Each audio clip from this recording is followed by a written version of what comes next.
হামাসের সঙ্গে আলোচনায় মোসাদ প্রতিনিধি দল পাঠাতে চান নেতানিয়াহু। হামাসের সঙ্গে গাজায় যুদ্ধবিরতি এবং জিম্মিদের মুক্তি বিষয়ক আলোচনা ফের শুরু করতে রাজি হয়েছেন ইসরায়েলের প্রধানমন্ত্রী বেঞ্জামিন নেতানিয়াহু।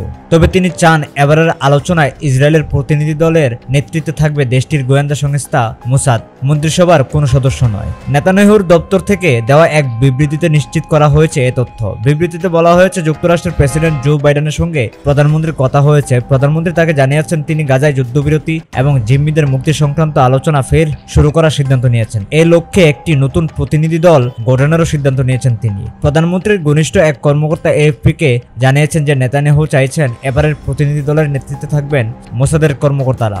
এদিকে বৃহস্পতিবার মন্ত্রিসভার বৈঠক ডেকেছিলেন নেতানিয়াহু।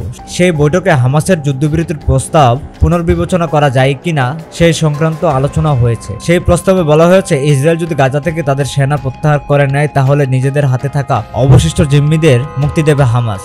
গত 7 অক্টোবর ইসরায়েলের ভূখণ্ডে অতর্কিত হামলা চালিয়ে এই জিম্মিদের ধরে এনেছিল গাজা উপত্যকা নিয়ন্ত্রণকারী এই রাজনৈতিক গোষ্ঠীটির যোদ্ধারা। শুরুর দিকে অবশ্য হামাসের প্রস্তাবকে পাত্তা দিতে চাননি নেতানিয়াহু। তিনি বলেছিলেন, গাজায় অভিযানরত ইসরায়েলি বাহিনীর মূল লক্ষ্য হামাসকে পুরোপুরি ভেঙে ফেলা এবং এই প্রস্তাব সেই লক্ষ্যের সঙ্গে সঙ্গতিপূর্ণ নয়। তবে সম্প্রতি হামাসের সেই প্রস্তাব নিয়ে আগ্রহী হয়ে উঠেছেন নেতানিয়াহু। রাজনীতি বিশ্লেষকদের মতে এই মুহূর্তে নেতানিয়াহুর সামনে বড় চ্যালেঞ্জ উপস্থিত হয়েছে। সেই চ্যালেঞ্জের নাম হিজবুল্লাহ। লেবানন ভিত্তিক এই গোষ্ঠীটির সঙ্গে সম্প্রতি তীব্র লড়াই শুরু হয়েছে ইসরায়েল বাহিনী।